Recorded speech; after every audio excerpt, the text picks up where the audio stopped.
आप देख रहे हैं Indian horror TV Ashok Kumar के साथ।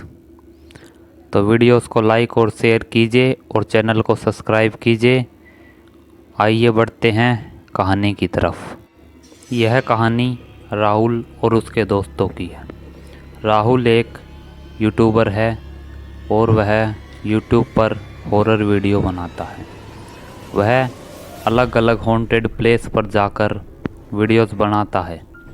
उसके यूट्यूब पर लाखों करोड़ों सब्सक्राइबर्स और व्यू हैं।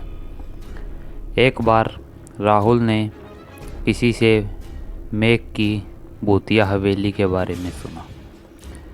तो फिर क्या था, राहुल अगले ही दिन अपने दोस्तों को कहने लगा कि चलो वहाँ पर चलते हैं, मगर उनके दोस्तों ने मना कर दिया। तो राहुल गुस्से में वहाँ से चला गया। अगले दिन राहुल अकेले ही अपना शूटिंग का सामान लेकर उस हवेली में चला गया था। हवेली के सामने जाते ही राहुल ने अपना सेटअप जचाया और वीडियो शूट करने के लिए हवेली के अंदर जाने लगा। हवेली के बाहर ही उसने कैमरा लगाया और उसने कहा, हाय गाइस, मेरा नाम राहुल है और जैसे कि आपको पता है हम अलग अलग हॉन्टेड प्लेसेस पर जाकर रात बिताते हैं और आपको वहाँ का एक्सपीरियंस शेयर करते हैं। ऐसा कहकर वह अपनी वीडियो शुरू कर चुका था। राहुल वीडियो बनाता बनाता हवेली के अंदर चला गया था।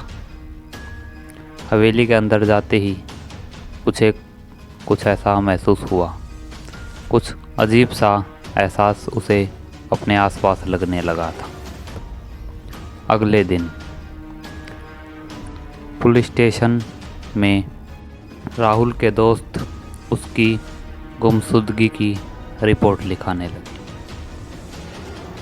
राघव, मनीष, अनन्या, मधु और हेमंत, ये पांचों राहुल के बहुत अच्छे दोस्त थे।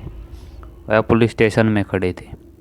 राघव एफआईआर दर्ज करा रहा था। तभी उस पुलिस वाले ने पूछा, कहाँ से गुम हुआ है तुम्हारा दोस्त? राघव ने कहा, यहाँ जो मेघ की हवेली है वहाँ वह शूटिंग करने के लिए गया था, जिसे भूत बंगले के नाम से जाना जाता है। वह पुलिस वाला चौंक गया और बोला, क्या वीडियो बनाने गया था वह रात को वहाँ पर? दिमाग ख़राब है क्या उसका?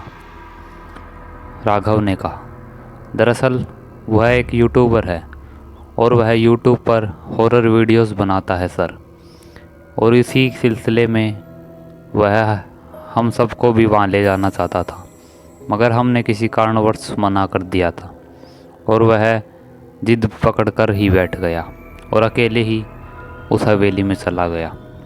कल से उसका कोई अता पता नहीं है।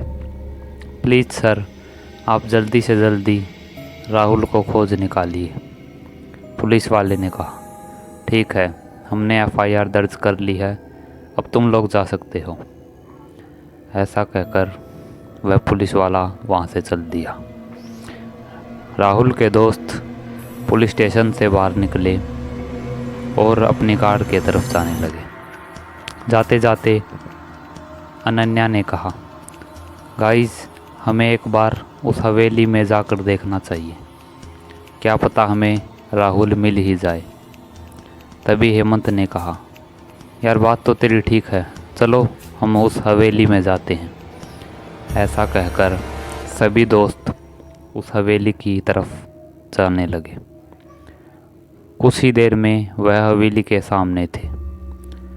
गाड़ी हवेली के सामने ही उन्होंने रोक दी।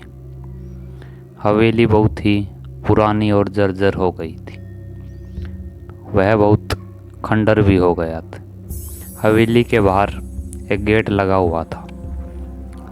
कार से नीचे उतरे और उन्होंने एक दूसरे के चेहरे की तरफ देखा और राघव ने धीरे धीरे गेट खोला। गेट खोलते ही चर चर की आवाज़ गेट से आने लगी और गेट खुल गया।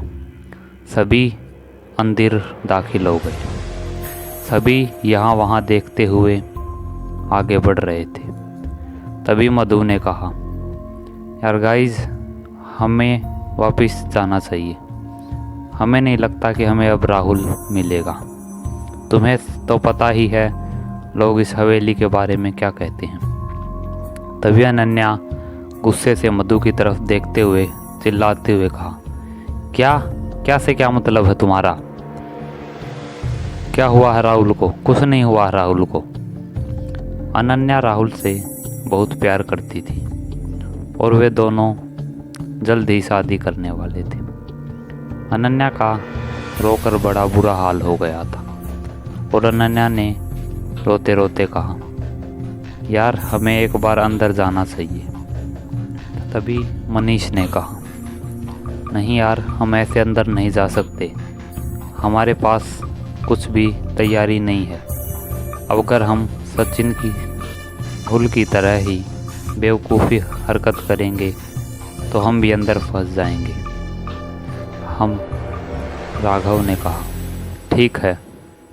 ऐसा कहकर वह सभी वापस कार की तरफ जाने लगे। तभी उन्हें एहसास हुआ कि उन्हें पीछे से कोई देख रहा है। तब वह पीछे मुड़े तो उन्हें कोई दिखाई नहीं दिया। वह फिर से गाड़ी की तरफ आगे बढ़ने लगे, मगर हवेली के बेसमेंट से दो लाल चमकती हुई आंखें उन्हें घूरे जा रही थी। वह सभी कार में बैठे और अपने घर चले गए। रात हो गई थी और अनन्या अपने बेड पर लेटी हुई थी और वह रो रही थी। राहुल को याद कर कर अनन्या का बुरा हाल हो गया था। रोते रोते ही अनन्या की आंख लग गई और वह गहरी नींद में सो गई। तभी अनन्या को एक सपना आया। सपने में राहुल चिल्लाते हुए उस हवेली से उसे पुकार रहा था और वह हवेली के दरवाजे के सामने खड़ी थी। वह राहुल की आवाज़ साफ साफ सुन सकती थी। वह बार बार चिल्ला रहा था, अनन्या, अनन्या, मुझे बचाओ, मुझे बचाओ अनन्या। अनन्या यह सब देखकर घबरा गई थी और वह बिना कुछ सोचे समझे ही हवेली के अंदर जाने लगी। हवेली के अंदर पहुंचते ही उसे ऐसा एहसास हुआ कि सचिन शायद अंदर ही है। अचानक सचिन उसके सामने है। वह राहुल को अक्सर सचिन कहकर ही पुकारती थी, क्योंकि राहुल का दूसरा नाम सचिन ही था। वह प्यार से उसे सचिन कहती थी। वह देखने लगी कि राहुल उसके सामने है। तभी अचानक दूर से एक चाकू आया और उसने राहुल की गर्दन धड़ से अलग कर दी। यह सब देखकर अनन्या अपने सपने से जागी और चिल्लाते हुए उठ बैठ गई। अनन्या पसीने में तरबतर हो गई थी, इतनी कि ऐसे चलते हुए भी उसका पसीना साफ साफ दिखाई दे रहा था। वह रात कैसे भी कर निकाली और अगले दिन अपने सभी दोस्तों के पास गई और उसने कहा कि गाइस, हमें एक बार पुलिस स्टेशन चलना चाहिए। वह सभी पुलिस स्टेशन जाने के लिए अपनी कार में बैठे और पुलिस स्टेशन के लिए रवाना हो गए। पुलिस स्टेशन में जाते ही राघव ने पूछा, सर, क्या हमारे दोस्त राहुल के बारे में कुछ पता चला? तभी पुलिस वाले ने कहा, नहीं, अभी तक कुछ पता नहीं चला है। हमारी टीम राहुल को खोजने में लगी हुई है। यह सुनकर सबके चेहरे लटक गए थे और अनन्या मायूसी के साथ अपनी कार की तरफ वापस चल दी। सभी अनन्या के पीछे पीछे ही चल गए। तभी अनन्या ने कार के पास आते ही कहा, यार गाइस, तुम लोगों को हो क्या गया है? तुम लोगों का दोस्त गायब हो गया है और तुम लोग पुलिस के भरोसे ही बैठे हो। यार पुलिस कुछ नहीं करेगी, वह आराम से यहाँ बैठी है, वह राहुल को नहीं खोज पाएगी। यह कहकर अनन्या हम सब की तरफ गुस्से से देखने लगी। तभी हेमंत ने कहा, यार हम कर भी क्या सकते हैं? भी अनन्या ने कहा, हम जाकर राहुल को उस हवेली में ढूंढेंगे। यह सुनकर सब चौंक गए। तभी राघव ने कहा, क्या हवेली में जाकर खोजें? अनन्या ने कहा, हाँ। तभी मधु ने कहा, देख अनन्या, तू पागल मत बन, वह हवेली भूतिया है, हमारे साथ कुछ भी हो सकता है। अनन्या ने सबकी तरफ गुस्से से देखा और चिल्लाते हुए कहा, अगर तुम लोगों को चलना है तो चलो, वरना मैं अपने राहुल को अकेले ही ढूंढ लूँगी। ऐसा कहकर अनन्या पैदल पैदल ही चलने लगी। तभी मनीष ने उसे रोकते हुए कहा, यार तुम बुरा क्यों मान रही हो? हम सब चलेंगे राहुल को ढूंढने के लिए। सभी कार में बैठे और तभी राघव ने कहा, मगर हम ऐसे ही नहीं जाएंगे, हम एक ठोस प्लानिंग के साथ उस हवेली में जाएंगे। अगर हम ऐसे गए तो हम भी वहाँ पर फंस जाएंगे।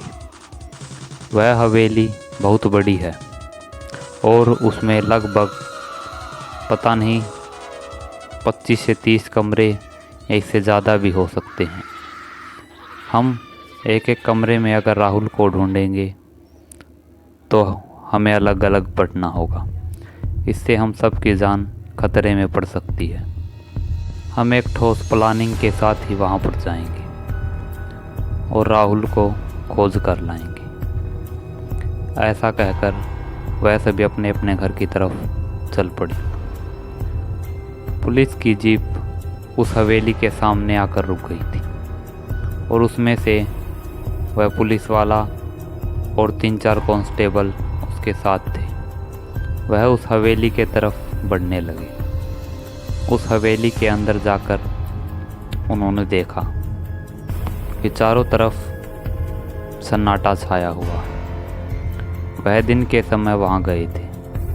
वह सारी हवेली में लगभग देख चुके थे, मगर उन्हें वहाँ पर कोई नहीं मिला था। वह सभी थक हार कर हवेली से बाहर निकल आए थे और तभी एक कांस्टेबल ने कहा, साहब यहाँ पर तो कोई नहीं है।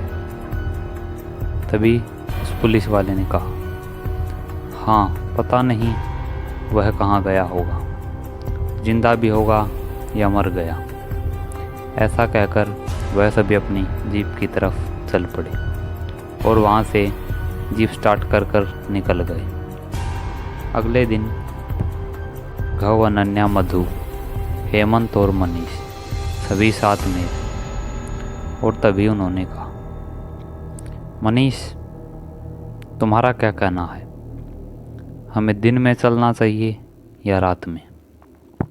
तभी अनन्या ने कहा, यार गाइज, हमें रात में चलना चाहिए, क्योंकि हम एक बार दिन में जाकर वहाँ पर देख आए हैं, मगर हमें वहाँ पर राहुल नहीं मिला। शायद हमें वह जिस वक्त गुम हुआ था उसी वक्त वापस मिल पाएगा। हमें वहाँ रात के वक्त ही जाना चाहिए। तभी मैंने कहा, ठीक है। राघव ऐसा कहकर गाने लगा कि हमें बहुत सारी मोमबत्तियाँ वहाँ पर ले जानी है और हर एक कमरे में हमें मोमबत्ती रखनी है ताकि वहाँ पर उजाला हो जाए और हमें ख़तरा कम हो। और हमें कैमरा भी हमारे साथ ले जाना है और वहाँ पर हर जगह कैमरे फिट कर देने हैं। ऐसी सभी बातें कर वह सभी वहाँ से निकल दिए और जो जो सामान उन्होंने कहा था वह सब लेकर अपनी कार में उस हवेली के तरफ निकल दी। लगभग रात के 9 बज गए थे। उन लोगों की गाड़ी उस हवेली के सामने आकर रुकी। काले गुप्त अंधेरे में बस उनकी गाड़ी की हेडलाइट से ही थोड़ी रोशनी हो रही थी। सभी कार से नीचे उतरे, मगर उनमें मधु नहीं थी। मधु ने पहले ही मना कर दिया था कि उसके पेरेंट्स उसे इसके लिए इजाज़त नहीं देंगे। कार में सिर्फ अनन्या, राघव, हेमंत, मनीष, ये चारों ही थे। वह सभी धीरे से उस हवेली का गेट खोलकर उस हवेली को अंदर जाकर देखने लगे। वह हवेली को देखकर एक दूसरे की तरफ देख रहे थे। हवेली बड़ी ही डरावनी और खौफनाक लग रही थी। ऐसा लग रहा था कि यह शायद उनकी आखिरी रात है। सभी ने अपने बैग से टॉर्च निकाली और उसे जलाकर एक दूसरे की तरफ देखने लगे। राघव ने कहा, यार, मैंने तुम सबको बताया था ना, हमें बिल्कुल वैसा ही करना है। ऐसा कहकर वह सभी हवेली के अंदर जाने लगे।